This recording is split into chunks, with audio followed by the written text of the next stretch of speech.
had become such incredible friends. That guy, man, is so special. And we've become so close. And we made a lot of progress in my mobility. We're hoping maybe I can walk and stand. We're not there yet. It's getting close, but we're hoping I could possibly walk and stand for the Hall of Fame.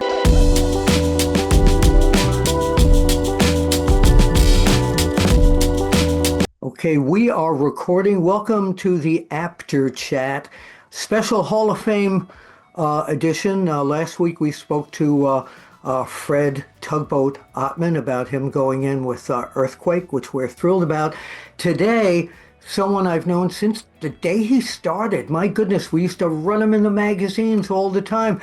Lex Luger, welcome to the Apter chat. Thank you, Bill. Great to be here, my friend. It's You go way back. You put me on the map in pro wrestling. I was on the cover of your magazine before I ever even hit any of the big promotion. I was down in Florida, and you put me on the cover a lot, and it really propelled me into more of the public eye of mainstream, the bigger organizations. So you played a huge role in my career early on, especially. Really thankful and appreciative of that, my friend. I so appreciate you saying that, because the magazines that I worked for, we were the internet before the internet. Yes. You were like the social media for wrestling of its day. People used to scour, going old school now, all the grocery store and food stop stores for that. Look at and buy the wrestling magazines. That's where they got all their news. So it was a big deal to be like featured on your cover, and you put me on very early on. So always grateful and thankful for that. Well, thank you. And you had that look that just lent. There were very maybe 10 people, if that really looked like someone that could sell a magazine on the cover, and you looked so good. You really did. So I was a cover boy look, huh? You were, yeah. I like that. You were the cover boy look. I like that. Really too, timing wise, you're such a historian. The look of wrestlers was starting to. There's always going to be all different types look-wise, obviously, even nowadays. But the look of the hybrid of the kind of the tall, muscular, not a bodybuilder, but a physique guy or that athletic look really started to take hold in the mid-'80s. And I think you guys were kind of the cusp of that on who you feature in your magazines. It really kind of gave pro wrestling a little bit different look, I think. Yeah, well, you had the reputation from our writers and the fans that watch it that you were going to be the guy to replace Hulk Hogan. Bill, I get that all the time. And I always tell people, my gosh, there were only, the Rocky movie, that Hulk Hogan had such an incredible run. And just really one of the first guys to really transcend wrestling itself as a pop culture phenomenon that we've never seen in wrestling before. There was never going to be a replacement for Hulk Hogan. I never thought that. Vince McMahon never thought that or talked about that with me.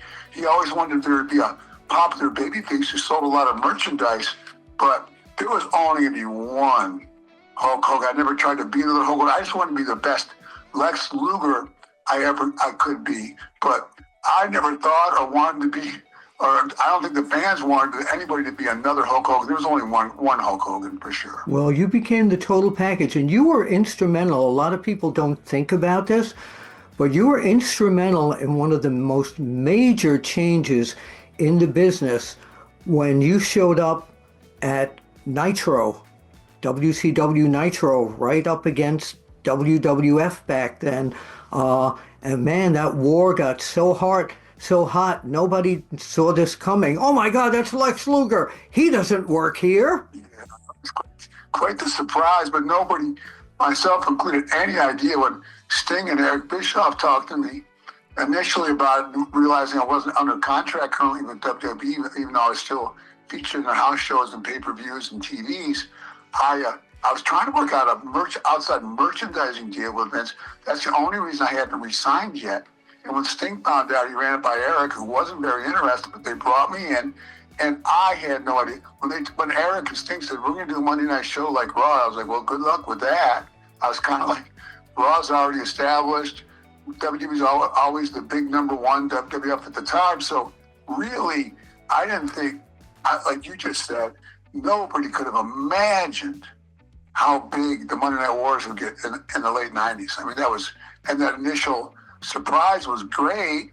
I was so happy to be a part of that.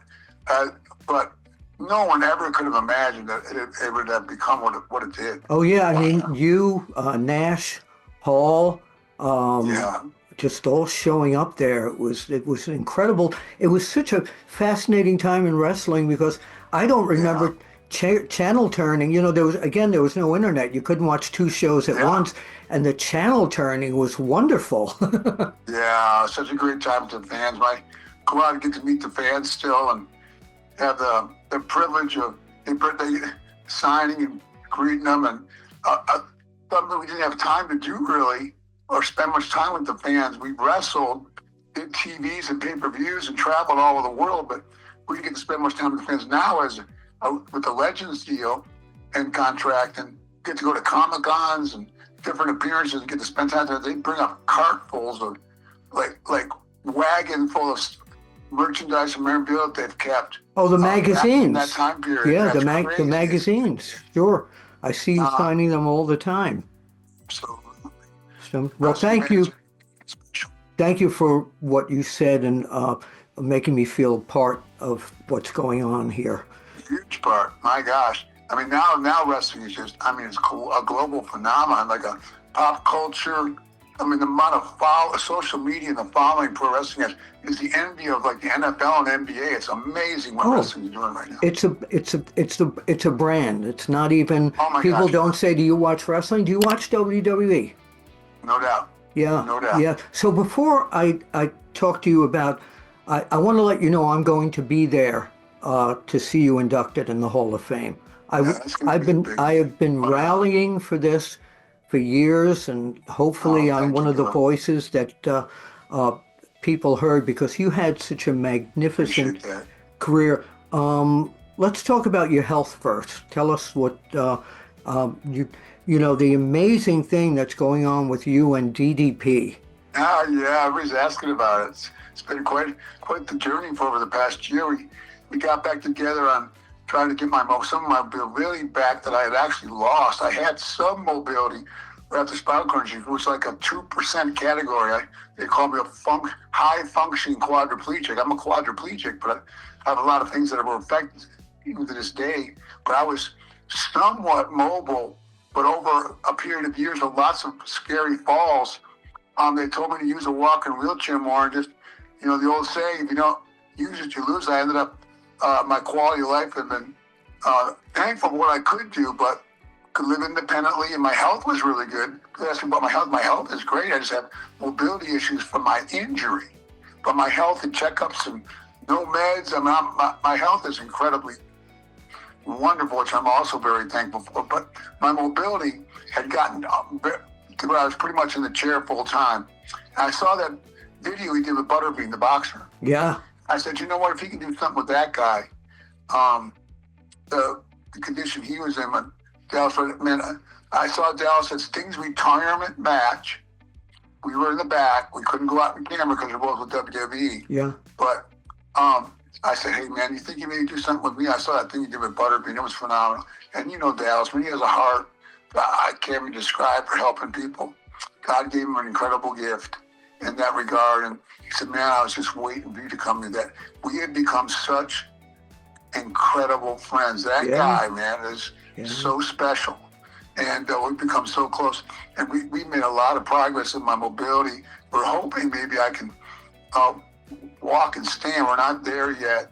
It's getting close, but we're hoping I could possibly walk and stand for the Hall of Fame. Oh, that would which would be incredible. Yeah. You talk about goosebump moments. That will be major goosebump moments. Definitely. We're not there yet, so we're hoping, man. No, you just working hard at it. I meet with them tomorrow morning to get to our one of our workouts. So that's the time great. and effort he's put into me, though, with my mobility, and what we've gained, though, getting me up out of the chair and standing better and having some mobility just for my quality of life, of everyday things we can take for granted from morning till night around the house and out and about shopping or whatever is just, he's made such a huge difference in my life already. So Sure, and you're a fighter. You got, there are a lot of people in your condition who would have just said, "This is it. This is the way it's going to be." But you're not standing for that, are you?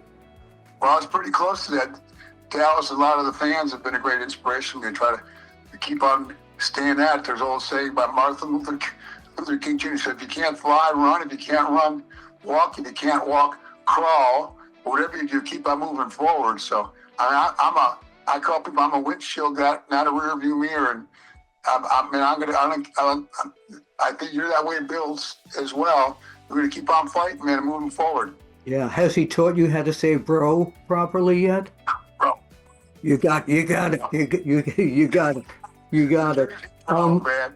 Now, I was down in this new beach house. That guy's worked so hard to help others. He built like a dream forever beach house down in Florida. He had me there. He had a suite ready for me, like my name on it, the Lex Suite, overlooking the ocean. That guy is unbelievable, man. The stuff he does for you. He had me down with his lovely wife Paige, and they had just moved out with the first guest in his dream house, forever house on the beach down there in Florida. And man, if anybody deserves a forever house, a beautiful home, it was absolutely gorgeous, and the view, and we had a great time, man. He's become most things my best friend, but man, DDP, man, oh man, we have become just best of friends. He's a special guy. he got the woman he's always been looking for, Paige. Yeah, she's beautiful inside now, man. She's incredible. Just that her name is Paige. I mean, that's how good is that? I mean, talk about meant to be, right?